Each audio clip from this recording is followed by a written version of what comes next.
Okay, first question. Is your name Edward Meier? Yes. Could you speak a little louder, please? Yes. Are you wearing a shirt? Yes.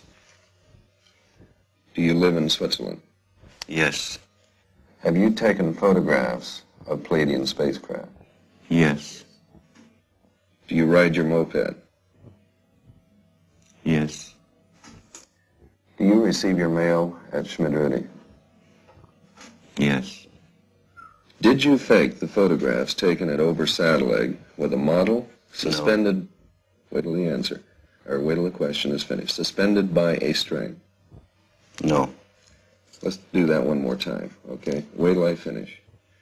Do you live in Switzerland? Yes. The tape is taken back to be analyzed by Bob Phelan, a former criminal investigator with the Sheriff's Department of Colorado and a specialist in lie detection. Was also a yes answer. Number 3, do you live in Switzerland? Yes, he lives in Switzerland. There's enough stress here to indicate that probably isn't where he prefers to live, or he's lived someplace else. Question 4 was the first relevant question you asked him, is have you taken the photographs of spacecraft? His answer was yes. He's being extremely forceful, though not deceptive. And my opinion on that particular question is that he's being as truthful as possible. Number 7 was the second relevant question you asked him, and he answered right on top of the question. And the person asking the question had asked him to answer the question again, and then he asked the question again. The stress levels between the two diminished the second time that the question was asked, which is not indicative of deception, because stress builds in a deceptive pattern. It doesn't diminish. If it was a deceptive answer, the stress would then increase, not decrease. Now, something was extremely interesting to me was the 8th question you asked him on, do you drink coffee? And for some reason, he's more stressful on the statement about coffee than he is about the picture of the spacecraft. Yeah, that makes sense, because about 3 days before we tested Meier, he promised his wife he'd stop drinking coffee, but we noticed he'd been sneaking a few occasionally. Okay, that could probably be the account for it then. Phelan reviews the tape several times. He could find no evidence of deception in the statements about Meier's experiences.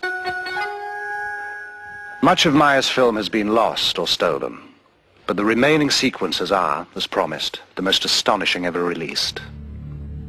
In one demonstration, the beam ship flies around a tree which can be seen to sway in the backwash.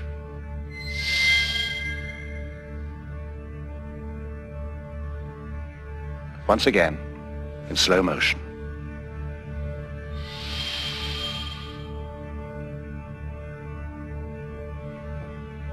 Even slower.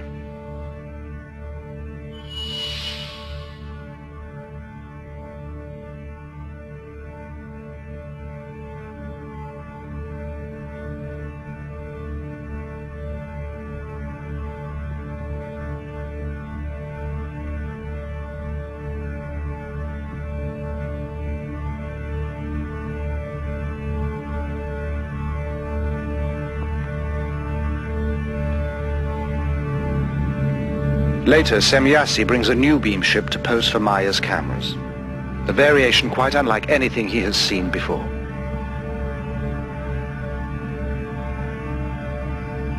She explains, as best he can understand it, the function of the spheres for propulsion of the craft in interstellar travel.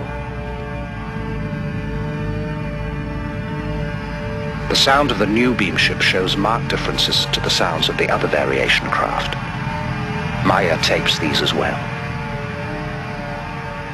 The tapes are taken to electronics consultant Niels Rognerud and sound engineer Steve Ambrose for examination. We have two pieces of equipment.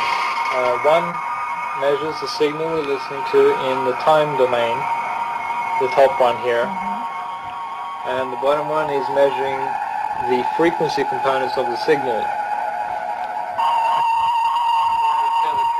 Yeah, what does this mean when they're all together like that?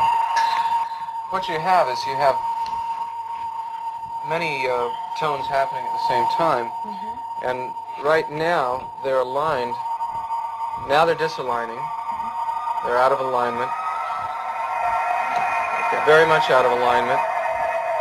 Now they're starting to centralize on one. It's not as though maybe before you had 10 different frequencies at random and then all of a sudden 9 dropped out and you only had 1 left. What's happening is the 10 different frequencies are converging on one central frequency, which is, I find, very interesting. This is probably one of the most interesting things about the tape is that there are What's this right now? very, very many tones, Yeah. and they're all changing very fast. For a moment there we were looking in and we had 3 evenly spaced frequencies. See it there Yeah, again? you got them again. Yeah. Yes, would it be possible to recreate this sound?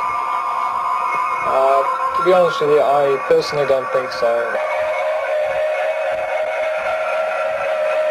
There are not synthesizers on the market that have oscillators that change that randomly. Even if you got 9 or 10 of them going, they wouldn't change from those peaks that quickly. So a significant thing is this rate of change. Well, and besides, if you were going to create a noise for a spaceship, you'd be hard put to come up with something as original as this. There's another alignment there. Okay, Lee, what we can do here is... Intrigued by the findings, Lee Elders takes the tape to Robin Shellman, who has studied the sounds of the earlier craft. We're showing this throbbing, modulating beat that we hear on the tape. This beat, or modulation, occurs at these frequency peaks. Each one of these peaks is a discrete frequency. If you wanted to give a visual display, let's say we're talking a motor, could be a motor, a shaft of a motor with 4 magnetic poles or coils around this shaft. The curious thing about this, it changes from 4 to 5, 6, 7, all the way up to a number that is difficult to discern. At a certain point, you're going to generate a certain amount of magnetism. And then later on, you want a stronger field, well, you're going to select 8 fields. All right, now you're going to hear 8 pulses on the tape. And then later on, you want a stronger field, you can select 16, 32. Is there anything unusual about this? I would think it's highly unusual. I don't really see any application for it, with the exception of, like I say, either generating a magnetic wave of some sort for laboratory purposes or maybe in this case propulsion. Without ever having seen a picture of the new beam ship, Shellman has drawn a representation of the spheres and offered an explanation of their function.